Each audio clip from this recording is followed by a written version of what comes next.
Hey! Tout à fait. Bonjour. Je me demandais avant qu'on commence, es-tu végé, toi? Si je suis végétarien, moi? Oui.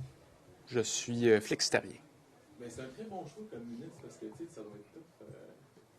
C'est parce que là, tu as des grains, tu sais, en étant flexitarien, tu peux aimer tout le monde. Bonjour. Je présume.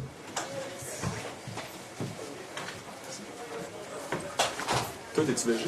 Ah? Toi, t'es-tu végé? Ça dépend des jours. OK. Mais juste, t'as manqué, le ministre, lui, il est flexitarien. Ça dépend des jours. Ouais.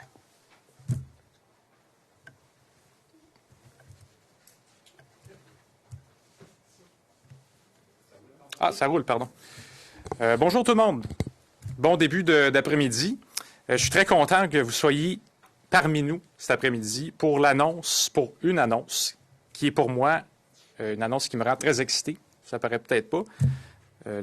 L'agriculture et l'agroalimentaire en général, ce ne sont pas des sujets qui font lever les foules d'excitation, vous en conviendrez, bien qu'il y a des foules qui renversent des régimes quand la nourriture coûte cher. Cela dit, l'agroalimentaire et l'agriculture au Canada, ça tient à occuper 2,1 millions de Canadiens et Canadiennes qui y travaillent et sans qui vos céréales, le lait dans vos céréales et les tranches de pain ou encore les œufs dans vos assiettes de ce matin ne s'y trouveraient pas, ni même de votre café. Et devant ce qui semble être une industrie omnipotente, extrêmement efficace et compte tenu de son degré de mécanisation avancée techniquement, eh bien, en fait, il y a d'importantes vulnérabilités aussi. L'annonce d'aujourd'hui, c'en est une des plus significatives en matière de contingence agricole de l'histoire canadienne. La création de l'Agence agroalimentaire nationale qui portera le nom de l'Agence canadienne de transition agricole durable. Avant de vous parler du mandat et des avenues potentielles de cette agence-là, je vais vous faire un bref préambule de ce qui nous a mené à cette annonce. On vient de passer collectivement à travers et en rafale d'une série de crises. Elles ont mis à rude épreuve l'ensemble des chaînes d'approvisionnement de produits transformés et, en premier lieu, ceux de l'agriculture au pays. On peut presque faire ici un parallèle avec l'âge de bronze, qui était la première forme de mondialisation économique et qui a pris fin abruptement suite à une série de crises simultanées. Bon, je ne veux pas créer ici un vent de panique, parce que l'industrie présentement est relativement stable et prospère, et ce n'est pas demain que l'industrie sera à sec. On a connu d'ailleurs des hausses significatives de revenus dans le secteur agricole à au-delà de 13 % selon nos derniers chiffres, et elle a fait grimper la part de l'agroalimentaire à 7 % du produit intérieur brut cette année. Cependant, avec le réchauffement climatique, il y a un effet multiplicateur sur le risque qui plane, qu'on ait à gérer des crises simultanées. Mon ministère prévoit déjà pour la prochaine année une tendance à la baisse des revenus agricoles qui pourrait annuler les gains de 2023.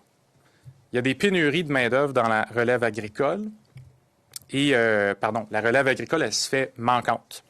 Et compte tenu des coûts parfois astronomiques pour l'achat des terres et de la machinerie agricole. Face à ces enjeux, autant économiques que climatiques, une agence qui agira de manière indépendante permettra de mieux outiller le ministère en matière de recherche et développement et en effectuant des études d'anticipation des menaces et des opportunités qui guettent l'industrie. Et ce, dans une optique d'étude libre de la politique partisane ou des lobbies. Elle prendra aussi en charge certains programmes du ministère, ceux qui sont financés par le volet fédéral du Pacte canadien pour une agriculture durable. Cette prise en charge-là de programmes qui visent directement des producteurs agricoles en difficulté ou qui souhaitent adapter leur production par de l'innovation technologique, bien, ça va rendre plus difficile le maintien du statu quo du modèle conventionnel. Les ressources seront versées selon des critères qui exigeront un changement de modèle de production agricole vers un modèle éco-durable. Enfin, l'agence sera mise sur pied. Il y aura un acte législatif, une loi.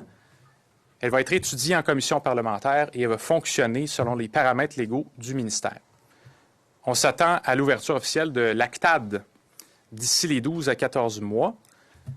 Et en somme, le gouvernement canadien se range du côté des producteurs agricoles en répondant à leur légitime requête d'avoir à leur disposition un vrai soutien logistique et à long terme pour transformer leur modèle agricole en un modèle moins onéreux, qui nécessite moins d'engrais, moins de pesticides, moins de carburant et qui va forcément les enrichir.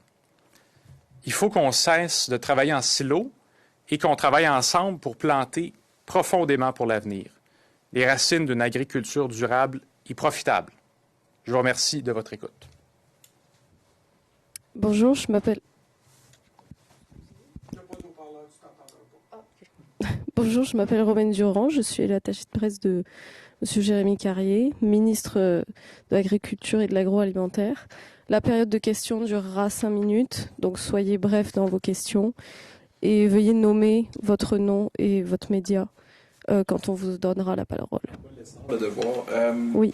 Écoutez, vous avez parlé que votre ministère devait être indépendant de la partisanerie des lobbies. Bon, commençons avec ça.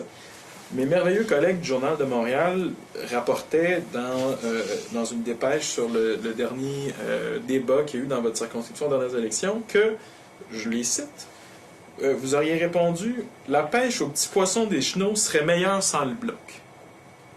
Est-ce que c'est une réduction de la partisanerie dans le contexte politique?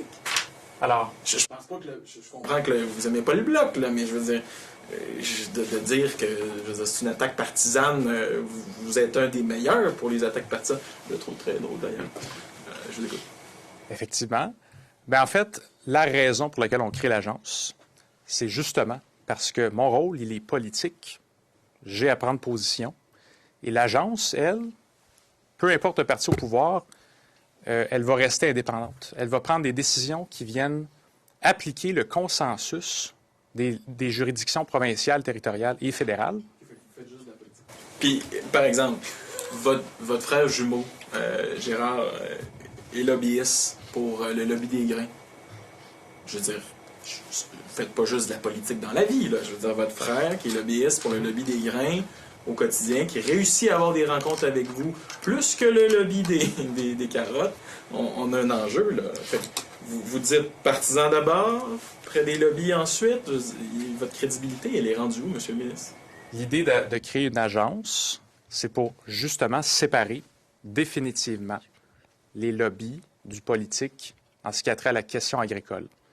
Moi, mon rôle, il est strictement que réglementaire. Et notre ministère, il joue un rôle réglementaire pour l'industrie, mais l'agence qui va mener la transformation de l'industrie vers quelque chose d'éco-durable ne doit pas être influencée par certains lobbies. On va passer à une autre question. Guillaume Bertrand de la Semaine verte, j'aimerais juste dire là, que si mon collègue sortait de Montréal puis d'Ottawa, de temps en temps, il comprendrait que l'agriculture, c'est une histoire de famille. Je commençais là-dessus, là. Je vais inapproprié comme commentaire. Effectivement, l'UPA écoutait l'annonce, puis il réagissait déjà sur les médias sociaux, puis je l'ai cité, en fait, là. Une attaque, décrire votre annonce aujourd'hui comme une attaque frontale contre l'agriculture, également que vos cibles, notamment de réduction de pesticides, puis cette optique-là, en fait, va nuire grandement à la sécurité alimentaire des Canadiens et des Canadiennes. Qu'est-ce que vous répondez à l'UPA? L'UPA, elle a un rôle à jouer à défendre des cultivateurs. Elle défend un modèle conventionnel d'agriculture, principalement. Elle fait face d'ailleurs à l'Union paysanne au Québec, qui, elle, défend un autre modèle agricole, qui est plus proche, plus en phase philosophiquement, disons, avec ce qu'on propose. Alors, là, c'est quand même important ce que vous soulignez là. Vous défendez, en fait, l'Union paysanne davantage par rapport à l'Union des producteurs agricoles. Vous prenez un parti pris entre les deux syndicats du Québécois par rapport aux agriculteurs. Ce que je dis, c'est que l'agence qu'on va créer, c'est le résultat d'un consensus là, qui vient de la stratégie pour une agriculture durable. Ça a été adopté par toutes les provinces et le fédéral en 2022. On applique ce consensus-là Et peu importe l'organisation, qu'elle l'appuie ou non, c'est une politique qui va être gérée par une agence indépendante. Et oui, j'ai plus d'affinité avec l'Union paysanne, mais n'en demeure pas moins que cette agence-là, elle ne sera pas influencée par mes opinions là-dessus. Là. Allez-y. Thomas Savard du Journal de Montréal. Là, M. le ministre Carrier, là, j'essaie de comprendre. L'Agence agroalimentaire fédérale, là, que vous voulez créer, là, une autre agence administrative, ça veut dire des fonctionnaires, de l'argent qu'on met là-dedans. Qu'est-ce qu'elle va faire sur le terrain concrètement pour M. et Mme tout le monde, pour les agriculteurs? Donc, les agriculteurs, en 2022, là, avec le SAD, la stratégie pour une agriculture durable, il y a eu des consultations pour l'ensemble des agriculteurs du milieu.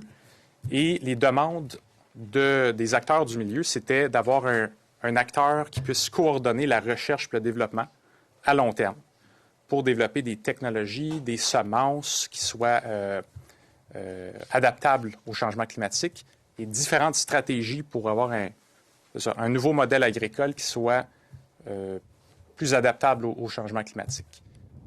Donc, je présume...